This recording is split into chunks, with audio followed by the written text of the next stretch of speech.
சிறிய பிரச்சனைக்கு ஒரு மாணவர் 3 பேர் அடிச்சிடுறாங்க. அடிச்சுட்டு திடீர்னு காயங்கள் பட்டுட்டாக்கா அப்புறம் தான் அந்த சம்மந்தப்பெற்றவர்கள் காவல்துறை புகார் செய்து அப்படி தான் பிரச்சனைகள் பூதகரமாக உருவெடுக்கிறது. பிள்ளைகள் மேலே கொஞ்சம் கண்காணிப்பு எடுங்க.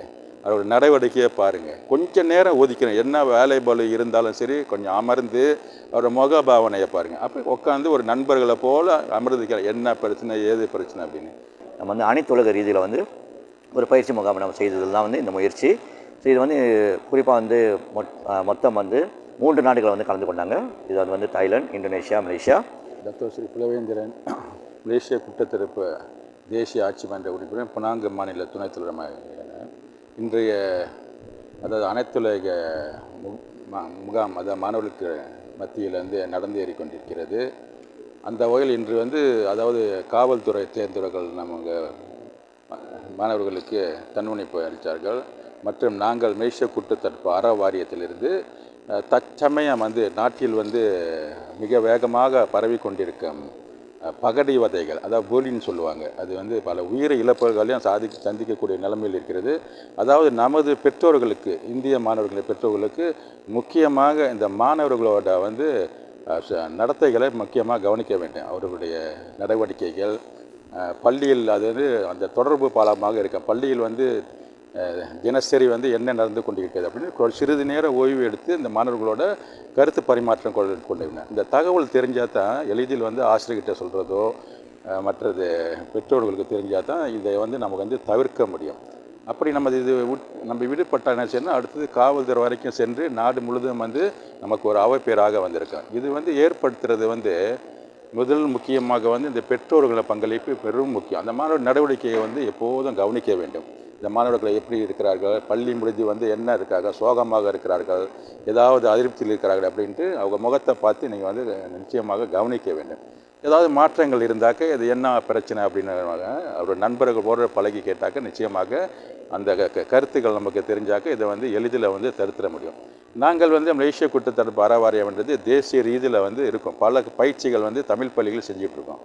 அந்த வகையில் மாநில ரீதியாக நமது 3 இன பள்ளிகளில் எங்கள் குற்றத்தடுப்பு அறைக்கான கருத்தரங்கள் நடத்தினாலும் பெரும்பாலும் நாங்கள் தமிழ் பள்ளி மாணவர்கள் ஆசிரியர்கள் அழைப்பின் பேரில் இந்த பயிற்சிகள் நடத்திக்கணும். இது ஏன்னாக்கா வருங்காலத்தில் இந்த மாணவர்கள் ஒரு தப்பான வழிகளை செய்யலாம். அவர்கள் என்ன நினைக்கிறாங்கனாக்கா இது ஒரு யதார்த்தமான ஒரு உதாரணத்துக்கு ஒரு சிறிய பிரச்சனைக்கு ஒரு மாணவர் 3 பேர் அடிச்சிடுறாங்க.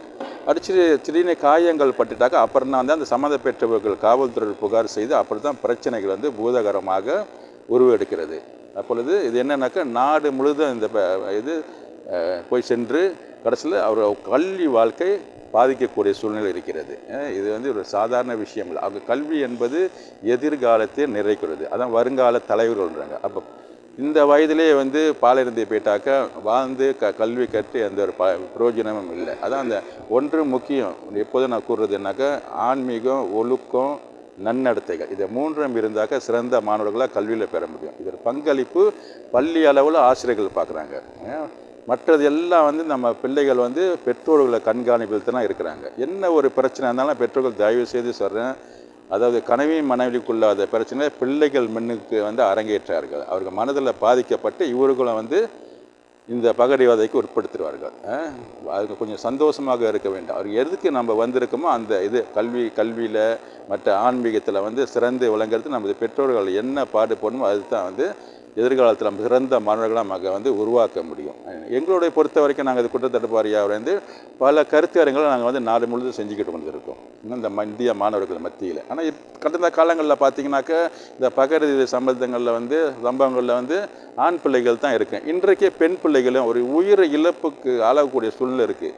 சமீபத்தில் பார்த்திங்கன்னா பல புகார்கள் பெற்றிருக்கு. அண்மையில் இதில் சபாவில் கூட பார்த்தீங்க ஒரு மாணவி சாரா அப்படின்னு சொல்லிட்டு நாட்டில் பெரும் நிலவில் பேசப்பட்டுருக்குது. அடுத்தது இந்த அண்டை மாநிலங்கள் கூட நம்ம இந்திய மாணவிகள் சம்மந்தப்பட்டிருக்காங்க. ஒரு சில மாணவிகள் ஒன்றாக சேர்ந்து ஒரு மாணவர்களை அடித்து துன்புறுத்தி கடைசி காவல்துறை வரைக்கும் சென்றிருக்காங்க. இதெல்லாம் நம்ம தவிர்க்க வேண்டும். மாணவர்கள் என்பது எதிர்காலத்தை வருங்கால தலைமுறையை நிர்ணயிக்கக்கூடியவர்கள். இதில் சிறந்து விளங்கினா தான் நல்ல ஒரு தலைமுறை நம்ம எதிர்பார்க்க வேண்டும். அதாவது என்ன பெற்றோர்களுக்கு இறுதியாக கூறிக்கொள்கிறேன்னாக்க பிள்ளைகள் மேலே கொஞ்சம் கண்காணிப்பு எடுங்க. அதோட நடவடிக்கையை பாருங்கள். கொஞ்சம் நேரம் ஒதுக்கணும். என்ன வேலை பளு இருந்தாலும் சரி, கொஞ்சம் அமர்ந்து அவரோட முகபாவனையை பாருங்கள். அப்போ உட்காந்து ஒரு நண்பர்களை போல் அமர்ந்துக்கலாம். என்ன பிரச்சனை, ஏது பிரச்சனை அப்படின்னு கேட்டாங்க. நிச்சயமாக இதெல்லாம் நமக்கு தவிர்க்கலாம். எங்களால் முடிஞ்ச உதவிகள் நாங்கள் செஞ்சுக்கிட்டு தான் இருக்கோம்.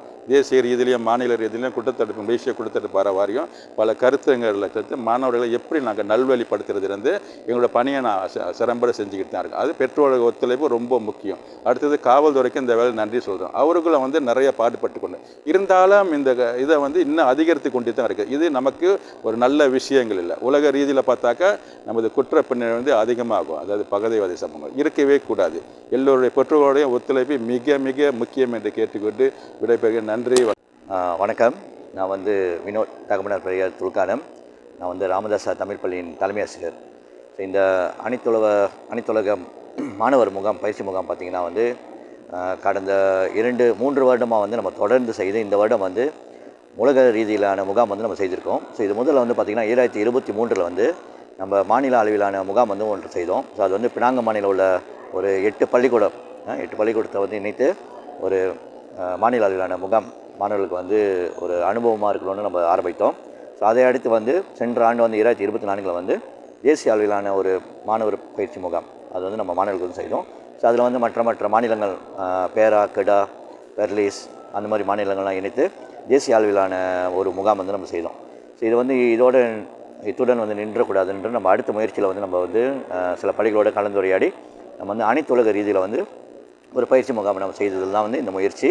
ஸோ இது குறிப்பாக மொத்தம் 3 நாடுகள் கலந்து கொண்டாங்க. இது தாய்லாந்து, இந்தோனேஷியா, மலேசியா. ஸோ இதில் 14 பள்ளிகள் மலேசியா பள்ளிகள் வந்தது.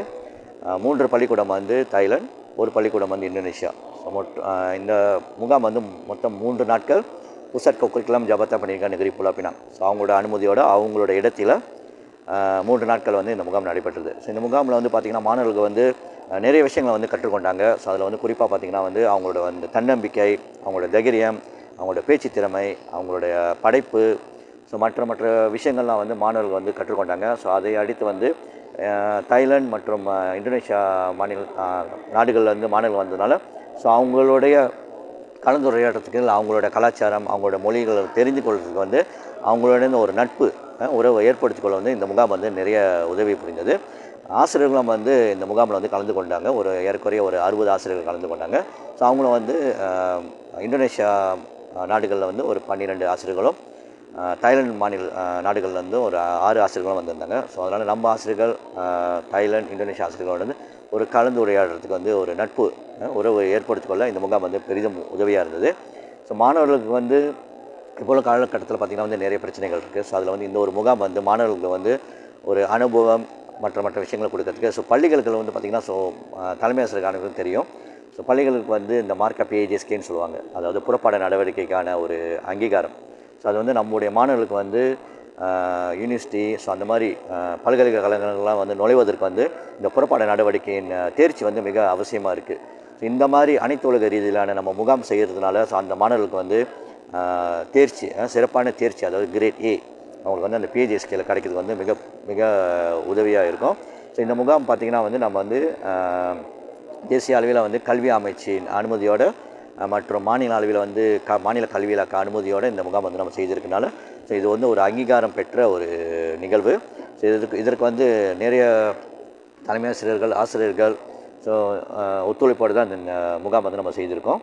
ஸோ இது ஏறக்குறைய ஒரு 6 மாத கால முயற்சியில் இன்று இந்த முகாம் வெற்றிகரமாக நடைபெற்று முடிவடைய இருக்கிறது. ஸோ நம்முடைய ஆசை என்னென்னு பார்த்திங்கன்னா எதிர்வரும் காலத்தில் இந்த முகாம் நம்ம தொடர்ந்து அனைத்துலக ரீதியில் இந்த மாதிரி ஒரு முகாம் நம்ம தொடர்ந்து செய்வோம்.